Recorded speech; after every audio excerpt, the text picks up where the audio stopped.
All right, Haiku back for wrapping up the review of Lord of the Rings. So let's go through how the artifacts and lands will impact historic Pauper. So we don't have a lot of cards, but we do have a pretty important one. So Inherited Envelope is a mana rock that also Ring Temptation.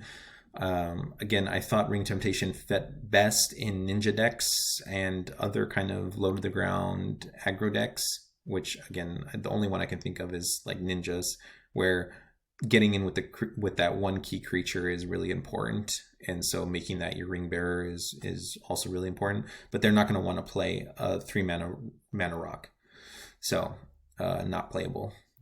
Lembas, though, is a really cool card. It's going to fit into some food decks because it counts as a food, but then also it fits into the Core Skyfisher bounce cards. So you could kind of almost make a hybrid because it counts for both. You can make like Core Skyfisher bouncing deck that also plays the Witch's Cat. That comes back with the food sacking, or you could play it with the dogs that we talked about in the green set review. This part about it shuffling back in is whatever. It just means that you're able to draw it late game, which is kind of nice. So Lembas, very strong card. We'll definitely see play. So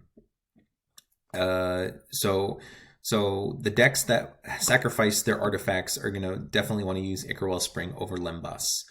The ones that need the food obviously have to use Lembas, and the ones that aren't necessarily sacrificing their stuff, which the Core Skyfishers don't always sacrifice their Icarwell Springs, but they generally have cards that will take advantage of that anyways, so they probably would tend toward to use the full 4 Icarwell Springs, and then if they have more space, use Lembas. Another nice thing about this card is that it has the built-in life gain, so it kind of helps you cover some random niche scenarios where you're playing a more mid-rangey deck and you're getting overrun. Gaining 3 life with it is kind of a little bit clutch. So I think it's nice, and again, they work well later in the game, right? Because they keep shuffling into your deck, and so when you draw them, you have plenty of mana, so then they just cycle and scry you 1, and you can gain 3 life and then shuffle them back in. So I think it's a really cool card. It's not broken by any means, but it's kind of like it's a nice card that can kind of synergize with a lot of stuff.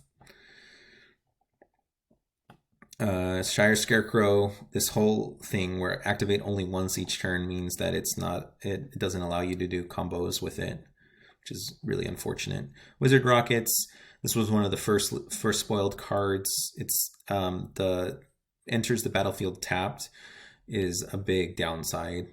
It's why Terrarian doesn't see play, and so this is basically a better Terrarian, but I don't think it's enough better because of the tapped coming into play tapped means that it's going to be tough.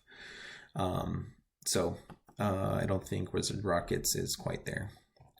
So the big one for colorless is Limbus.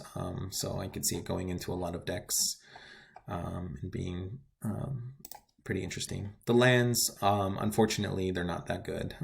So this one only casts legendary spells, does not have any relevance in Historic Pauper, although it does matter for Prawl on Arena. And then Shire Terrace. It's kind of an interesting card where you can get mana from it and then use it to search for it, but the fact that it puts it into the battlefield tap means that you can't cycle it into using like if it put into your hand, then you could make your land drop that turn and get that color that you searched up, but so it has too many downsides. I don't think it's worth it. All right, so that's the whole set. I hope you guys enjoyed. I'll be also in the Discord I'll be posting my overall set ranking. So each of the colors, I kind of rated them, the cards that were the most important for Constructed Pauper, comparing to the other cards in that color. With green, I have by far having the most that are going to be like, well, I shouldn't say constructed playable. They are considerations for constructed. Um, and and then so basically I'll be posting in the Discord my overall rankings where I compare each card. I think it's pretty obvious that the blue Lorien reveal is going to be the best card in the set, and then the next best card, maybe one of the, or it's the red sack 4, and then probably Lembas Bread as the next one, and then probably that's when you get into those green cards that do other things. So the most interesting, so the best card is the blue card, so that's kind of most interesting to me. But then after that, it's the deck building opportunities that you may get from these random green cards that may or may not have enough support to make a deck viable out of that. All right, I hope you enjoyed my set review. Let me know what you think about all the cards.